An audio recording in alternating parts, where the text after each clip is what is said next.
in addition to the $7,500. Yes.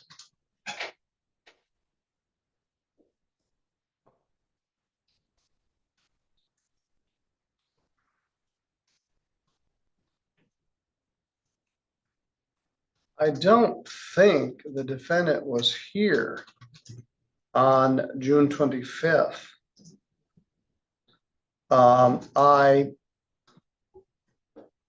set the matter for the contempt hearing from the bench for August 13th and requested that we get an attorney. The hearing be done live, not via Zoom. I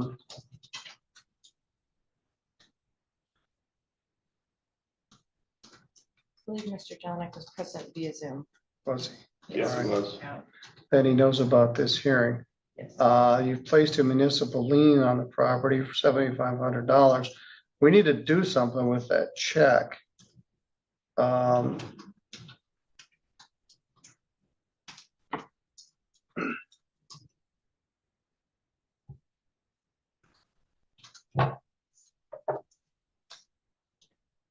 Check for $7,500 may be released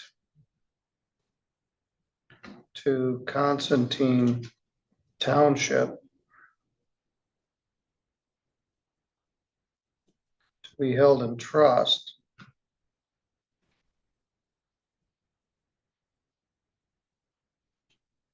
until further hearing.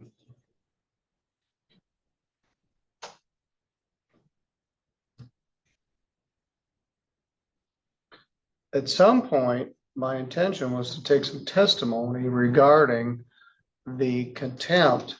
Mr. Kuhlman presented the pictures that indicated clearly they were living in there. And, you know, my hair was on fire with the guy about all the terrible things that had happened in this property. Then at one point, his son was in there and they got him out of there and then he was in there. So I wasn't very happy and the township wasn't very happy, but right now we can't just leave this uncashed $7,500 check. So it may be released to the township to be held in trust till further, or the court. I'm going to do a bench warrant for James Jelinek for failing to appear at this hearing.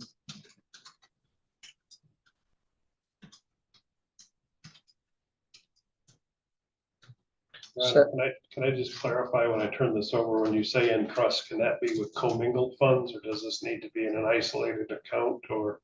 I'm not an accountant. They just can't spend it. They can't apply it to the general fund or otherwise reallocate it if I don't find a finding of contempt. One option would be to take testimony right now regarding the violation and find that portion of the contempt, but I don't want to do the hearing twice.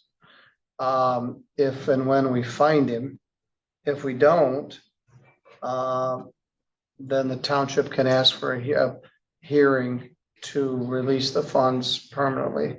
And I could make a finding after sworn testimony regarding the violations and at least issue the $7,500 civil contempt. I had heard that Mr. Jelinek left the state. I don't know whether that's true or not. Mr. Bush had some insight to this. Mr. Bush has helped me resolve 2 recent cases with the sale of property and some contested matters. And so one was a landlord-tenant screwy case, and Howard was instrumental in resolving the case with Victor Bland, and he got this property consolidated with some other property, and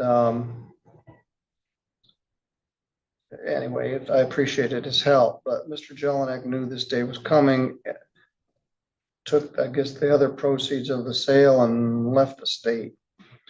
All right, if after 90 days, bench warrant not served,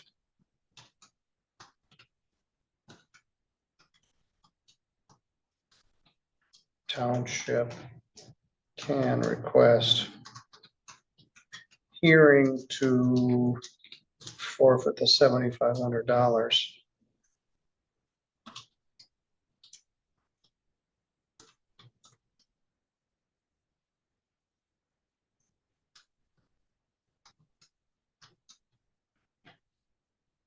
Ms. Gushwant, does that make sense? Yes, sir. Mr. George, thank you for this. Yes, sir. You haven't had this kind of case exactly, but it's hard to represent your client when he doesn't ever have any contact with you. And I went out of the way to make sure that he would have representation in this matter.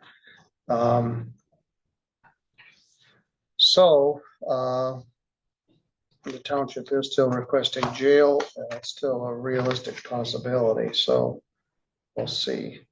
I don't believe I can extradite on this type of a bench warrant. So let's see where this goes. Anything further? Nothing further. Thank you, Your Honor. All right, thank you. Thank you, Your Honor. Thank you, Your Honor. Well, I guess we could have done worse. If you want anything else from me, I don't. All right, let's talk about that. This hearing in Judge Middleton's courtroom had a mix of the practical, the procedural, and just a touch of frustration that you could hear under the surface. Judge Middleton, as usual, was steady at the helm, making sure the record was clear and that everyone in the room knew where things stood.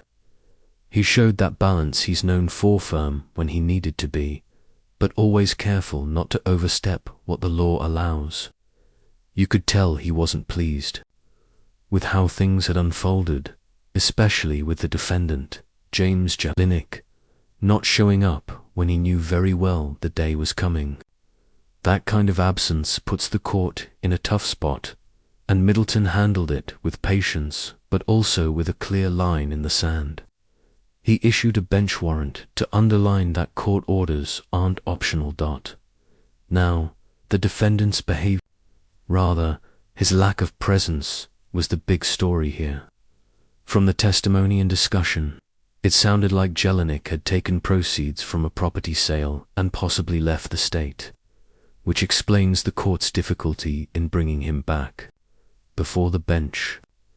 The attitude here was evasive by absence. A courtroom is a place where body language and demeanor matter. But when the defendant is simply missing, the silence speaks louder than anything else. It leaves his attorney in a bind, which Judge Middleton even acknowledged, noting how hard it is to represent someone who doesn't communicate.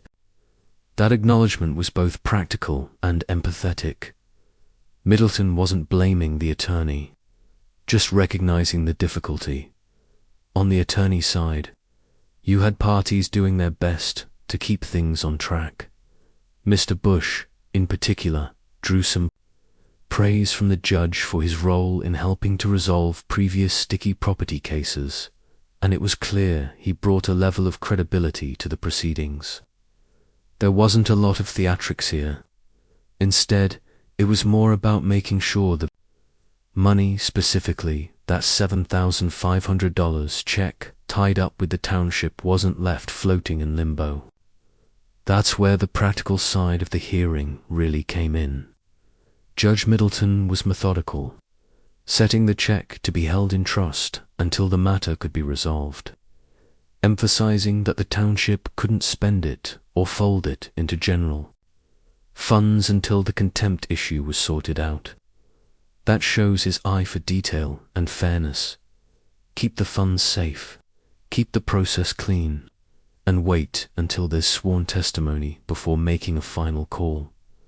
As for the other participants, the exchange with Ms. Gushworth was professional, and her quick agreement showed she was on the same page about how to handle the funds. No one in the courtroom seemed rattled, and despite the underlying tension about Jelinek's absence, the atmosphere stayed calm and procedural. Middleton even had a bit of understated humor in the way he closed. Well, I guess we could have done worse, which lightened the mood just enough, while still keeping the gravity of the matter clear. Overall, the hearing was an example of how a judge has to juggle absent parties, practical property issues, and frustrated municipalities, all without letting things slip into chaos. Judge Middleton managed it with his usual blend of patience, firmness, and just enough dry humor to keep everyone grounded. The takeaway: if you're ordered to appear, you'd better show up, because the process will move forward, with or without you. If you found this hearing insightful, consider subscribing, hitting the bell, and letting me know your thoughts in the comments below. I read every one,